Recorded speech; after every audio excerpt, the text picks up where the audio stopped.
squadra che vince non si cambia, e questo grazie anche alla forza della sinergia che si è creata soprattutto in queste settimane all'interno del partito, un partito granitico che ha una voce unica, quella che difende il lavoro fatto in questi 15 anni da Luca Zaia, dalla sua squadra. È lo stesso Alberto Stefani a confermare la totale sintonia e condivisione degli obiettivi fra Matteo Salvini e Luca Zaia, entrambi presenti al Consiglio federale della Lega, riunito formalmente alle 14. Già alle 15:20 le agenzie battevano la rinnovata e niente affatto scontata linea unitaria del partito. Cosa significhi per l'alleanza lo spiega lo stesso Stefani.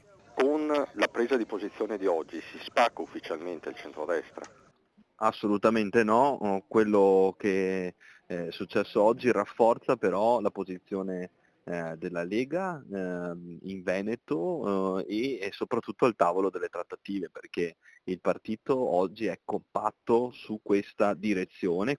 E su questo aspetto interviene il coordinatore regionale meloniano Luca De Carlo. La compattezza dei nostri alleati è sempre garanzia di un confronto sereno che sono sicuro porterà il centrodestra alla scelta del miglior candidato per guidare la regione per i prossimi 10 anni. Le parole di De Carlo, l'obiettivo del partito, della Premier, insomma, resta quello di evitare l'escalation nei toni. Certo, l'impresa è ardua anche perché i fronti sono molteplici. Noi lavoreremo per provare a riaprire il terzo mandato, nonostante un'impugnativa che c'è stata in Campania. Noi crediamo che in ogni caso il Presidente della Regione Veneto debba essere un candidato della Lega.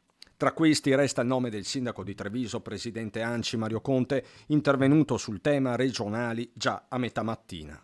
Speriamo possa essere Zaia, se non sarà Zaia un sostituto all'altezza lo troveremo, che ovviamente deve fare tanta strada per arrivare ai livelli di Zaia, però anch'io insomma a Treviso per raggiungere i livelli di Gobbo e Gentilini ho dovuto fare tanta fatica e ancora non li ho raggiunti questi livelli straordinari. Dopo il Consiglio federale si suona la Gran Cassa e questo nel giorno in cui si festeggiano i 45 anni della Liga Veneta, fondata a Padova nel 1980, una coincidenza che galvanizza i colonnelli. Quella che fino a pochi giorni fa sembrava l'idea di pochi visionari, oggi è diventata realtà.